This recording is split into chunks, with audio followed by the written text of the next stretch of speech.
Incident Report, 2025-1. The hunter becomes the hunted. Location, Center County, Pennsylvania. Vicinity of State Game Lands 333. Date, February 19, 2025. Time, 6:30 p.m. Dusk. Subject, male, Penn State student, experienced hunter. The Pennsylvania winter does not just chill you, it inhabits you. It was mid-February, and the air in the Nittany Valley was brittle with frost. I was out near State Game Lands 333, a rugged patch of rolling hills and mixed hardwood forest, about 25 miles from the Penn State campus. I have hunted these woods since I was a boy. I know the topography, the way the ridges fold into each other, the herbaceous openings where the deer bed down, and the specific silence that falls when the sun drops behind the Allegheny front. I was there for raccoons, armed with a spotlight and a predator call, looking to bring in some fur before the season turned. I parked my truck off Rock Road near the I-99 corridor and hiked in. The woods were settling into that bruised, purple twilight that precedes total darkness. The snow cover was patchy, crunching loudly under my boots. I set up my position near a stand of hemlocks, their dark needles creating a wall of shadow against the graying sky. I turned on the electronic caller, letting the digitized squeal of a distressed rabbit cut through the silence. It is a sound designed to trigger a predator's instinct, to draw them in with the promise of an easy meal. Usually, you wait 10, maybe 20 minutes. You watch for the distinctive eye shine of a raccoon or a fox reflecting your red scanning light. But that night, the woods felt wrong. It was not just quiet, it was heavy. A dreadful feeling began to creep up my spine, a biological alarm bell ringing in the base of my brain. It felt like I was walking into a room where an argument had just ended, tense, pressurized, hostile. I pressed on, checking my gear, trying to rationalize the fear. It is just the cold, I told myself. Just the isolation. But then I heard the knock. It came from my left, deep in the timber. Thwack. It was not the crack of a freezing branch.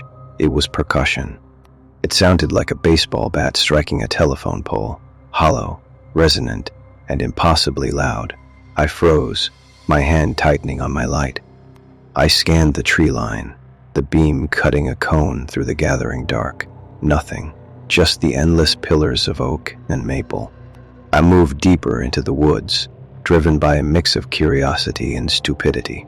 The feeling of being watched intensified until it was almost physical, like static electricity on my skin. I scanned again. Then I saw the movement. About 40 yards away, a shadow detached itself from a tree. It did not scurry like a raccoon or bound like a deer. It moved upright. It shifted from behind a massive oak to the next tree, with a fluidity that should not be possible for something of its size. It did not bob or weave. It glided, a massive dark verticality, sliding through the horizontal plane of the forest. I swung my light frantically, trying to pin it down. The beam swept past the oak, and there it was. My light hit it dead in the face. I stopped breathing. The creature stood easily 7 feet tall, its bulk massive, blocking out the trees behind it. It was covered in dark, matted hair that seemed to absorb the light rather than reflect it. But it was the face that shattered my reality. It was not an animal. It was a visage of ancient, brutal intelligence. The skin was a medium gray, framed by wispy, lighter hair. The brow ridge was heavy, shading eyes that looked sunken and dark, glinting with a predatory awareness. The mouth was a thin, tight line, the jaw rounded and blocky. It did not look scared. It looked annoyed. It looked like a king who had found a peasant in his throne room. For a second that stretched into an hour, we locked eyes. I saw the vapor of its breath in the cold air. I saw the immense width of its shoulders. The fear that hit me then was absolute. It was the genetic memory of every ancestor who had ever been eaten in the dark. I was backing away before I made the conscious decision to move. I fumbled for my phone, my fingers numb and useless, dialing a friend. "I am leaving," I whispered, my voice cracking. "I am leaving right now." The creature did not chase me. I just watched. As I stumbled back toward the truck, slipping on the icy mud, risking a twisted ankle with every step, I swept the light back one last time. It had stepped behind the tree again, vanishing as completely as smoke, but the feeling remained, the weight of its eyes boring into my back until I hit the asphalt of Rock Road. I drove back to State College with the heater blasting, shaking uncontrollably, knowing that the woods I thought I knew were not mine at all.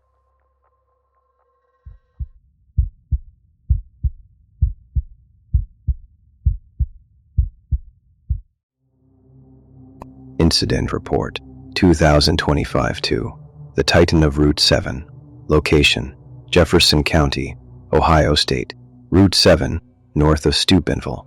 Date: May 14, 2025. Time: 10:40 a.m. Subject: commercial truck driver, oil hauler. I have driven Route 7 every day for 10 months. I haul oil from the well pads down to the refinery in Steubenville. It is a route I could drive in my sleep, a grit-covered industrial artery running alongside the Ohio River. To my left, the steep, green hills of Appalachia. To my right, the river, the railroad tracks, and the rusting skeletons of the steel industry. It is a place of noise and commerce, not mystery. It was a Wednesday morning, May 14th. The time was exactly 10:40 a.m. The sky was a brilliant, hard blue, the sun high and bright. I was northbound, cruising at about 55 miles per hour in my rig. The cab of a semi puts you high above the road, giving you a vantage point that cars do not have. You can see over the guardrails, down into the gullies, and the tracks that run parallel to the highway. I was coming up on the bridge that crosses over the railroad tracks near the 84 lumber yard in Empire. The vegetation along the tracks was thick this year, forming a walled corridor of weeds and brush that stood 9 or 10 feet high. As I hit the bridge, I glanced out my driver's window. Just to have it, checking the mirrors and checking the blind spots, standing in the middle of the railroad tracks, bathed in the stark light of late morning, was a monster. I do not use that word for dramatic effect. I am a man who deals in steel and oil. I deal in facts, and the fact that standing on those tracks was a biological impossibility. I am 6 feet 6 inches tall. I am a big man. I know what size looks like. This thing made me feel like a child. It was standing between the rails, facing away from the river, looking up the steep hill toward a dead tree. It was covered in hair, shaggy, brown hair that looked almost golden in the sun, except for the chest, which was dark, maybe black or muddy. I was moving at 55 miles per hour, so the sighting lasted maybe 1.5 seconds. But the human brain is a funny thing. Under stress, it acts like a high-speed camera. I can close my eyes right now and see the freeze frame. The first thing that registered was the height. There was a railroad whistle sign right next to it. I know those signs. They are standard. About head high to a normal guy, this creature towered over it. It had to be 4 feet taller than the sign. 10 feet tall. Easy. Its feet were planted on the ties, and they were so big they took up almost the entire space between the rails, leaving maybe 8 inches front and back. The second thing was the muscle. It was not fat. It was built like a heavyweight fighter cut from granite. The shoulder cap, the deltoid muscle, was the size of a basketball, a massive spherical knot of power under that fur. It stood with its arms hanging long at its sides, a posture of absolute confidence. My first thought, the rationalization my brain tried to force on me, was hunter, guy in a ghillie suit. But the logic fell apart instantly. It was turkey season. Everything is green in May. You do not wear a brown, long-haired suit to hunt turkeys unless you have a death wish. And no suit makes a man 10 feet tall. No suit gives a man shoulders 4 feet wide. I grabbed the CB radio mic before I even realized I was doing it. Look down at the tracks. I screamed, praying another trucker was behind me to verify what I was seeing, but the radio just crackled with static. The road behind me was empty. I could not stop. You cannot slam on the brakes in an 18-wheeler on a highway bridge without causing a pileup. I kept driving, my heart hammering against my ribs like a sledgehammer. I kept checking the mirror, but the bridge rail blocked the view. I went back later. I had to know. I walked down to the tracks. The weeds were like a jungle, impenetrable. But right where I saw it, the grass was matted down in a 12-foot circle, a bedding area, a watch post. I stood next to that whistle sign. I looked at the top of it, then looked 4 feet up into the empty air, where its head had been. I stood there in the quiet of the tracks, the smell of creosote and river water in the air, and I realized that the things we think are myths are just things we have not seen clearly yet. And I had seen it clearly.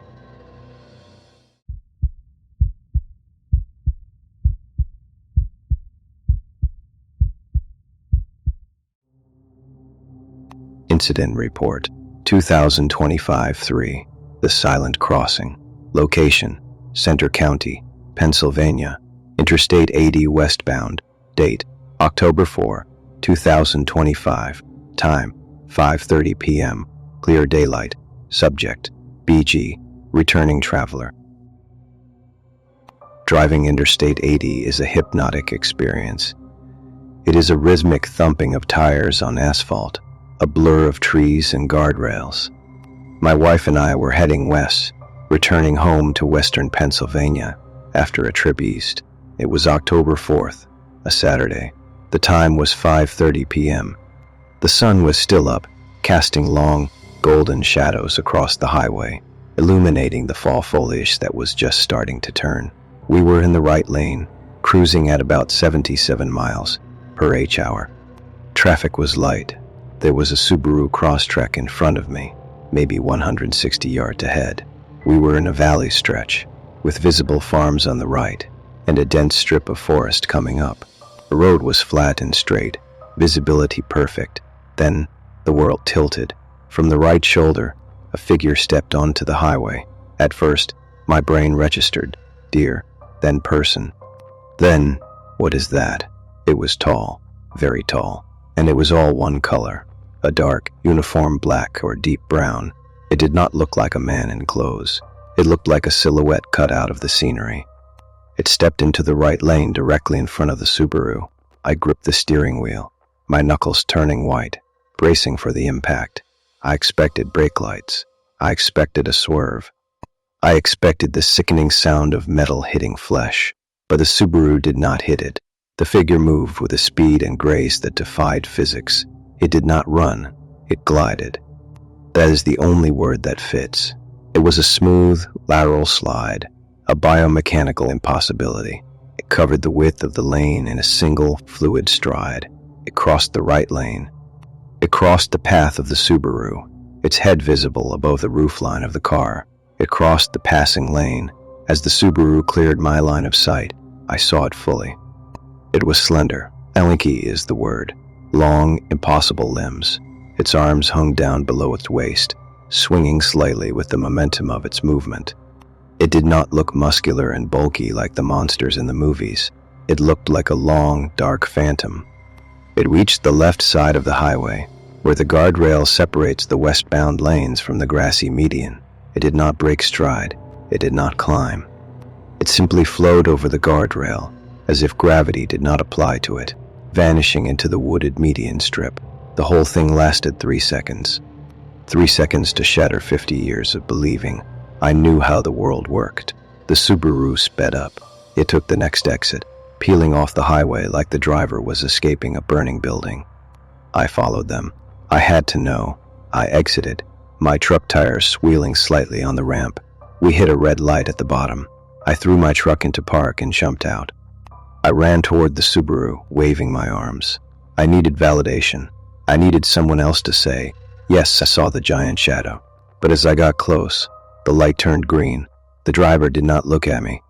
They stared straight ahead, knuckles white on the wheel, and floored it. They disappeared down the road, leaving me standing on the asphalt, the wind from passing cars whipping my clothes. I know what I saw, I told my wife when I got back in the truck, but I do not know what I saw.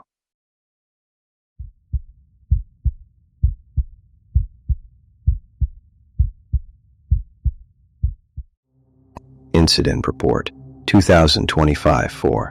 The Long-Armed Walker. Location: Smith County, Texas. State Route 1253. Date: November 18, 2025. Time: 2:30 p.m. Sunny. Subject: truck driver. 50 years experience. Eagle Scout. You see a lot of things in 50 years of driving a truck. You see accidents, you see weather, and you see the best and worst of humanity. But you do not expect to see a relic from the Pleistocene walking through a field in East Texas. On a sunny Tuesday afternoon, I was heading south on State Route 1253 near Garden Valley. It is deep piney woods country, but here the land opens up into what they call a long-leaf pine savanna. Sandy soil, tall grasses, scattered pines. It was 2:30 p.m., the sun bright and unforgiving. I was doing about 55 miles per hour. To my right, there was a large open field, the grass maybe 2 feet high, leading up to a dense woodline about 200 yards back. I looked over. About 200 feet off the roadway, something was walking. It was dark brown, almost black, upright, 2 legs. My first thought was, that is a big man walking in the field, maybe a hunter, maybe a farmer. But as I watched, the geometry of the figure resolved, and the man theory disintegrated. It was huge, 7 feet tall easily. It had the build of a real tall football player, broad shoulders, thick chest, muscular, but it was the arms that stopped my heart. The arms were wrong. They were too long. They hung down past its hips, past its thighs, reaching almost to its knees. No human being has arms like that. It is anatomically impossible. It was walking with a purpose, not running, not sneaking, just marching toward the woods at a diagonal to the road. It had a stride that ate up the ground, smooth and powerful. Its arms swung with a heavy, pendulum-like rhythm. I saw its left hand clearly as it swung back. It was massive. I saw the palm, a dark, leathery pad, like the pad of a dog's foot, but on a hand the size of a catcher's mitt. It never looked at the truck, the noise of the semi, the tires on the asphalt, the rush of air. It ignored me completely. It was the king of that field, and I was just background noise. I watched it for 5, maybe 10 seconds. It was the longest 10 seconds of my life. I was trying to memorize every detail, the color of the hair, the swing of the arms, and the way the muscles moved under the fur. Then it reached the tree line and melted into the shadows of the pines. I checked my dashcam later, praying I caught it, but the angle was wrong. The camera was focused on the road, and the creature was too far to the side, but I do not need a video.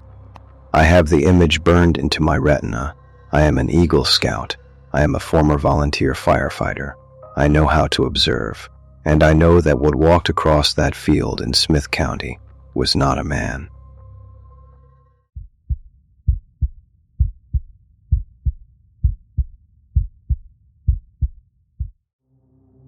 Incident Report 2025-5. The Intelligence of Wenatchee. Location: Chelan County, Washington. Wenatchee River, near Plain. Date: June 26, 2025. Time: 7 o'clock p.m. evening. Subject: camper fisherman. The Wenatchee River is a force of nature. In June, fed by the snowmelt from the Cascades, it cuts through the valley with a cold, rushing violence. My buddy and I had hiked into a spot a couple of miles downriver from the lake. We found a cliff overlooking the bank, a perfect vantage point. We had been fishing and swimming all day, and now we were just sitting around camp, drying off, enjoying the late evening sun. The sun was dipping behind the trees, casting long shadows across the river, but it was still bright. We were talking, just normal guy stuff, when my buddy stopped mid-sentence. I looked at him. His face had gone completely white. His jaw was slack, and his eyes were wide and fixed on something across the river. He looked like he had seen a ghost. "What?" I asked. "What is it?" He did not look at me. He just whispered, "Get the binoculars," quietly. I grabbed them from my pack and handed them over. He stared through them for a long minute, his hands shaking slightly. Then he lowered them and pointed. "Look down my arm," he said. "See those two trees on the tree line?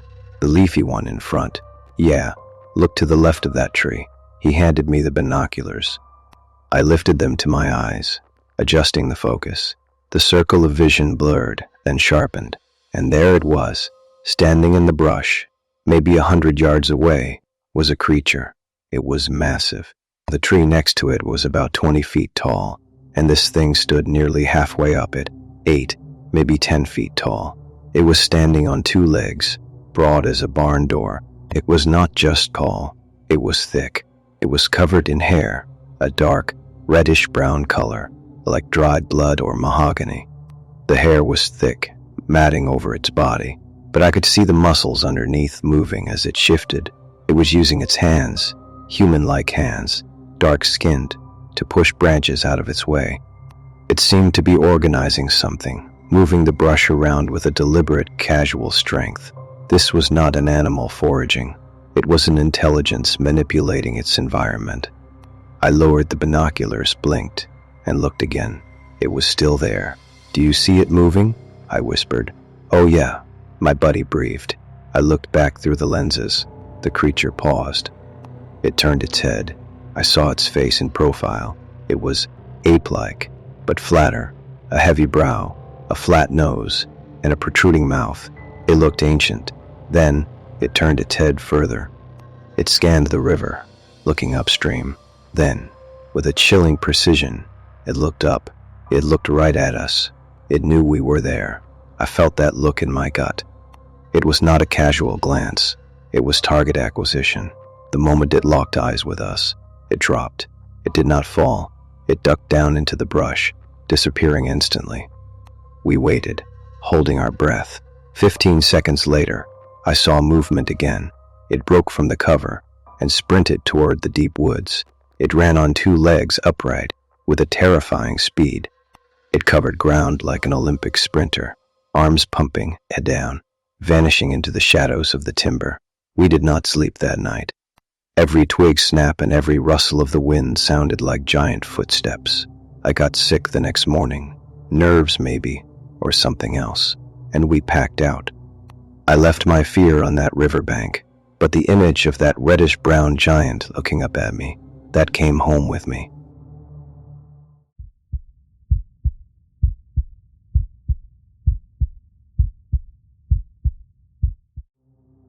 Incident Report 2025-6 The Mimic of Fort Townsend. Location: Jefferson County, Washington. Fort Townsend State Park. Date: July 21, 2025. Time: 3:45 p.m. Subject: local hiker. I walk Fort Townsend State Park all the time. It is a small park south of Port Townsend, a nice mix of Douglas fir and cedar, crisscrossed by trails. It is usually safe, familiar, or so I thought. It was a Monday afternoon, bright and pleasant. I was walking a trail I had not taken in a while, carrying a walking stick. I was in a good mood, tapping the stick against roots and rocks as I walked. Tap, tap, tap, just a rhythm to keep pace. As I turned a corner, a smell hit me. Skunk, sharp, musky, and overpowering. But just as quickly as it came, it vanished. I wrinkled my nose, scanning for the black and white animal, but saw nothing. I kept walking.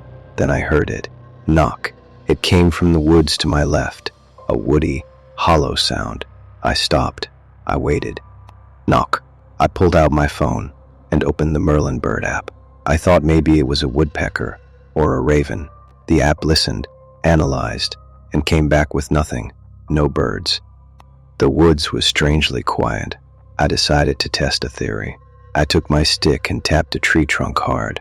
1, 2, 3. Immediate response. From the dense brush to my left. Knock, knock, knock. The hair on my arms stood up. It was not an echo. The tempo was identical, but the timbre was different, louder, deeper. I swallowed hard and tapped again. 1, 2. From the woods. Knock, knock. Someone is messing with me. That was my rational brain trying to take control. It is a kid. It is a prankster. I started walking again, faster this time. The knocking moved with me. It paralleled my path, staying deep enough in the brush that I could not see the source, but close enough to be heard clearly. It was stalking me. I stopped again. I hit the tree 3 times. This time, the response came from 2 directions. One from my 8 o'clock, the source, and another, fainter, from my 10 o'clock. 2 of them. My prankster theory started to crumble. 2 people coordinating perfectly in heavy brush without making a sound of movement, without snapping a twig. I stood there, feeling the playfulness of the moment drain away, replaced by a cold dread. I tapped again, weakly. Then, from my 2 o'clock, ahead of me and to the right, all hell broke loose. Bam, bam. It was not a knock. It was violent, rhythmic smashing. It sounded like a giant taking a log and crushing it against another tree. It was scary loud, the kind of sound that triggers a fight or flight response instantly. I could hear bark flying and wood splintering. The other 2 knocks stopped. The woods went dead silent, except for the echo of that violence. The message was clear. Stop playing. We are not playing. I did not run, because you are not supposed to run from predators. But I walked. I walked as fast as my legs would carry me, eyes locked forward, heart pounding in my throat. I did not look back until I hit the parking lot. I have not been back to that trail since.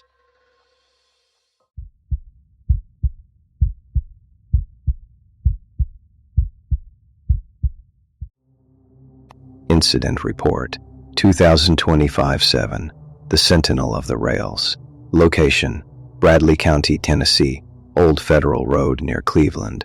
Date, September 5, 2025. Time, 2:30 p.m. Overcast, muggy. Subject, mother and daughter. It was a mundane afternoon, overcast and muggy, the kind of Tennessee summer air that sticks to your skin like a wet sheet. I was driving my 22-year-old daughter down Old Federal Road. We were just running errands, talking about nothing in particular. We approached the railroad crossing near Blue Springs Road. It is a spot we cross all the time. I slowed down for the tracks, checking left and right for trains. That is when it walked out. From the tree line on the right, a figure stepped onto the tracks. It was about 50 yards ahead of us. My foot hovered over the brake, my brain trying to make sense of the silhouette. A man? A hobo? No, it was tall, impossibly tall, and lanky. That is the word that keeps coming back to me. Lanky. It looked stretched out, like a human reflection in a funhouse mirror. Its arms were too long, hanging down past where a man's hands would be. Its legs were spindly but powerful. It was covered in dark fur, a shadow cut from the fabric of the woods. "Mom," my daughter whispered, her voice trembling. "Do you see that?" "I see it," I said, my voice tight. We slowed to a crawl. The creature was in the middle of the tracks now. It stopped. It turned its head. It stared right at us. It did not look scared. It stood there frozen, just watching the car. It was dark and shadowy, absorbing the light. I could not make out facial features clearly, just the shape of the head and the intensity of its focus. It owned that space. For 3 or 4 seconds we just stared at each other, 2 women in a sedan, and a relic from the past standing on the railroad ties. Then, with a casual, fluid motion, had turned and stepped off the tracks to the left, melting back into the trees as if it had never been there. I slammed on the gas, drove up to the crossing, and swung the car around, desperate to see where it went, but the woods were empty. It was gone. We did not speak for a long time after that. We just drove, checking the rear view mirror, wondering how something that big could disappear so fast.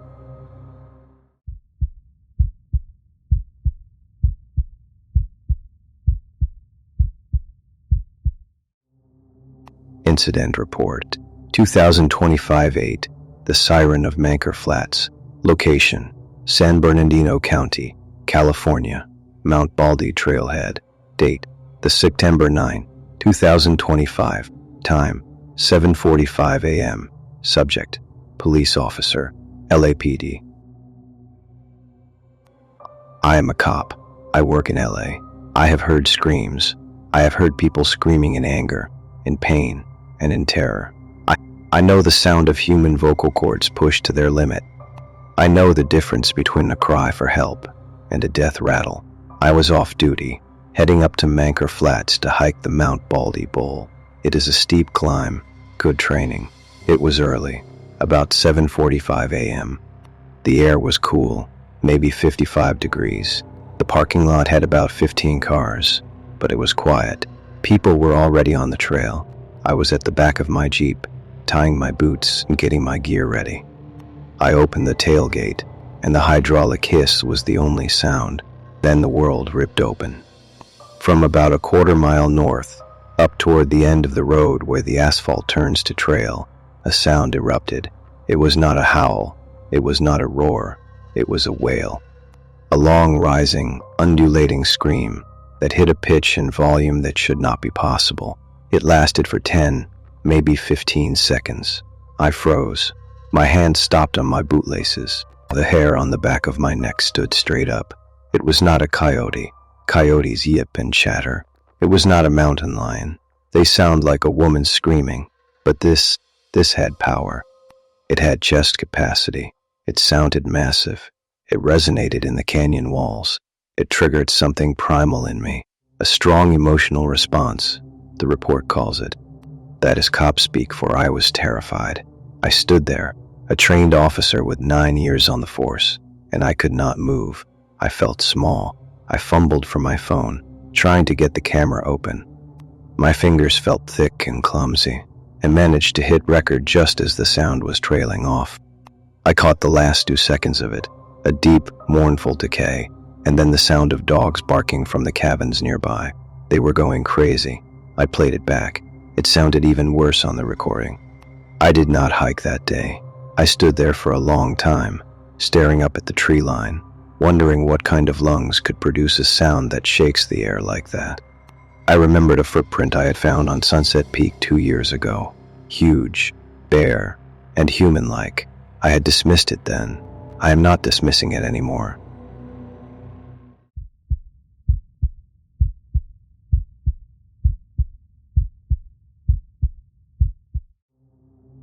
Incident Report, 2025-9.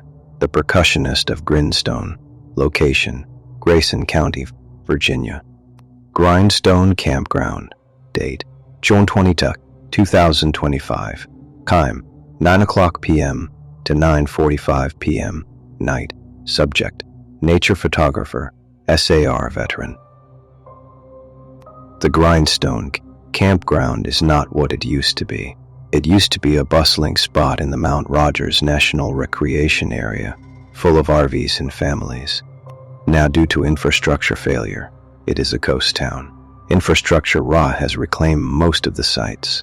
It is quiet, abandoned, perfect for what I do. I was there for the fireflies. There is a rare species of photonus that flashes in a specific synchronous pattern in these valleys, and I wanted to capture them on the old amphitheater trail. I have done search and rescue in these mountains for 27 years. I know the dark.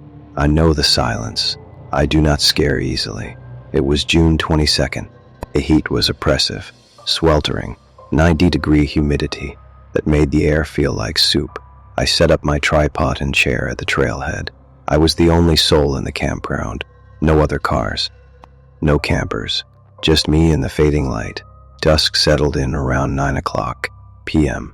The woods usually come alive then. Katydids, owls, and the rustle of nocturnal foragers. But that night, it was dead silent. No wind, no birds, nothing.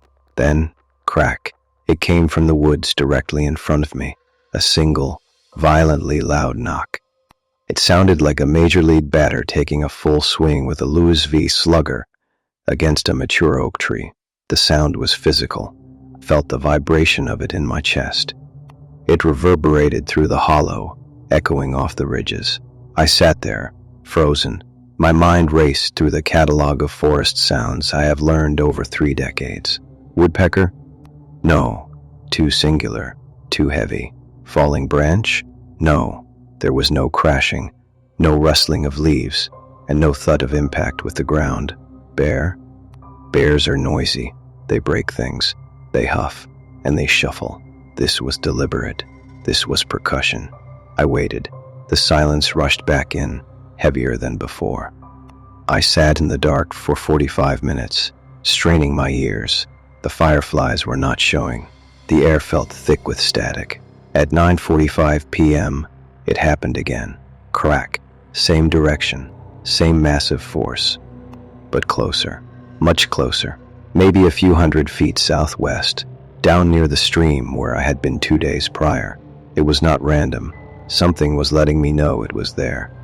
Something with arms strong enough to generate a sound that traveled for miles, and smart enough to stay perfectly silent between strikes.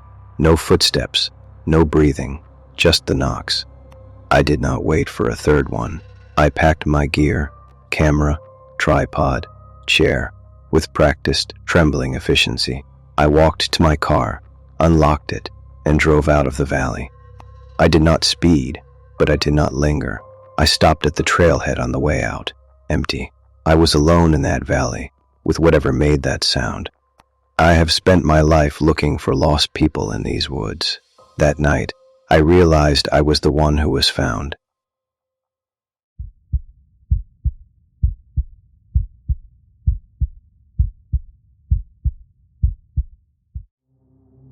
Incident Report, 2025, 10. The Shadow of Idaho. Location, Idaho Backcountry. Unnamed Trail. Date, January 16, 2025. Time, 12 o'clock p.m. Daylight. Subject, ATV rider. Idaho in January is a world of white and gray. I was out on my ATV, riding an unnamed trail, deep in the backcountry. The snow was packed hard on the trail, but deep in the woods. I was moving fast, the engine noise loud in my ears, the cold wind biting at my face shield. I came around a bend, the trees opening up slightly. Suddenly, a figure crossed the trail ahead of me. It was massive, and it was dark.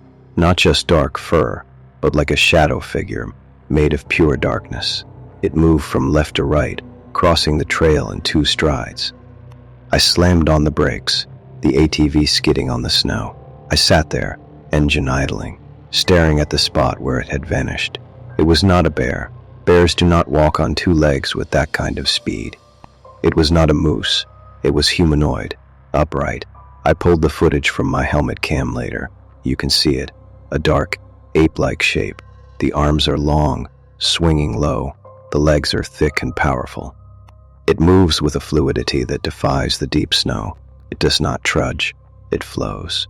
It was frightening, not just because of the size, but because of the indifference. It crossed the trail like I was not there. It owned the woods. I turned the ATV around without hesitation. I did not want to see what was waiting for me in the trees. I rode back to the trailhead, loaded up, and got out of there. They say Idaho is wild. I found out just how wild it really is.